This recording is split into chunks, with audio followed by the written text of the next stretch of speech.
देखिए, मैं ये कहना चाह रहा था कि हमें बातों को समझना चाहिए। हमें जो बातें बताई जाती हैं वो लोग अपने तरीके से बताते हैं और जैसा वो हमें दिखाते हैं हम वैसा देखते हैं, जैसा वो हमें समझाते हैं हम वैसा समझते हैं।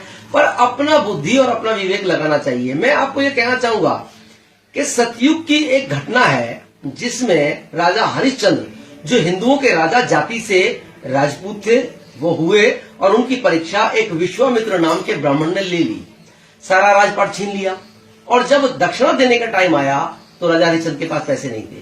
राजा हरिश्चंद्र जी बिकने के लिए चल दिए। देखिए, उन्होंने एक राजा कौड़ियों के भाव में बिकने के लिए तैयार, मगर कोई खरीदने वाला नहीं। पत्नी दूसरों के यहाँ काम करती रही, बेटे को सांप ने काटा, कफन नसीब नहीं हुआ। जिस समाज के राजा की इतनी बुरी गत हुई वो हिंदू आज कह रहे हैं कि गर्व से कहो हम हिंदू हैं, लेकिन जिस वाल्मीकि समाज के सेठ ने, कालिया भंगी ने उस राजा को खरीद लिया, हम खरीदार होकर भी नहीं कह रहे कि गर्व से कहो हम वाल्मीकि है। द्वापर में आप देखिए, महाराजा युधिष्ठिर ने अपना मन बहलाने के लिए एक गेम खेला, चौसर। उसमें अपनी संपत्ति हारे, राजपाट हारे, यहां तक कि अपने भाइयों की और अपनी साझा पत्नी द्रौपदी को हार गए।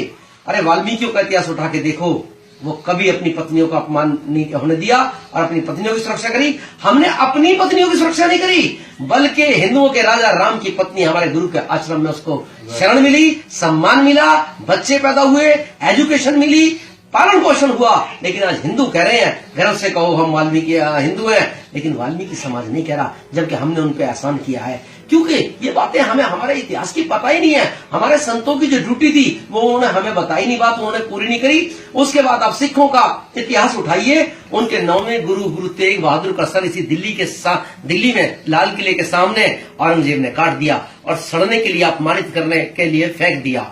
सिखों में 36 कौम है, राजपूत भी है, गुर्जर भी है, जाट भी है, जो अपने आप को दबंग बोलते हैं, लेकिन उनकी हिम्मत नहीं हुई अपने गुरु के सर को सम्मान से उठा के ले जाए। और जब उठा के ले गया तो वाल्मीकि कौम का वीर भाई जीवन सिंह उठा के ले गया। लेकिन सिख आज बोल रहे हैं, उनकी पगड़ी की लाज हमने रखी, वो बोल रहे हैं गर्व से कहो हम सिख हैं, लेकिन वाल्मीकि समाज नहीं बोल रहा कि गर्व से कहो हम वाल्मीकि है, क्योंकि ये बात हमें किसी ने बताई नहीं।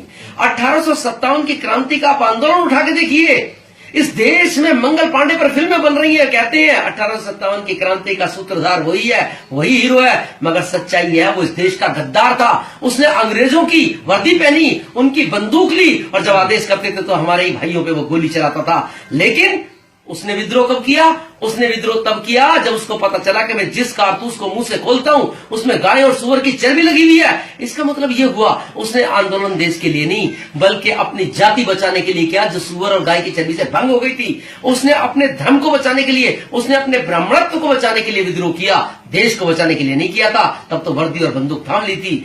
अब ये बात उसे बताई किसने? ये बात उसे बताई उस कारतूस के कारखाने में काम करने वाले माता दीन भंगी ने। लेकिन आज देश के तमाम लोग कह रहे हैं गर्व से कहो हम हिंदुस्तानी है, हमें गर्व है हम भारतवासी हैं, लेकिन वाल्मीकि समाज नहीं कह रहा कि हमें गर्व है कि हम वाल्मीकि समाज से हैं जिसने देश को नई रंगत दी। तो मेरा ये अनुरोध है कि वाल्मीकि समाज के लोगों को अपने इतिहास से अवगत होना चाहिए। हमारा इतिहास बहुत गौरवशाली इतिहास है। ये वही इतिहास है जिसे संपूर्ण भारत में भगवान वाल्मीकि जी महाराज से लेकर महात्मा शंभुक जी, ज्योतिबा फुले, डॉक्टर अम्बेडकर, कबीर, रविदास लेके चले।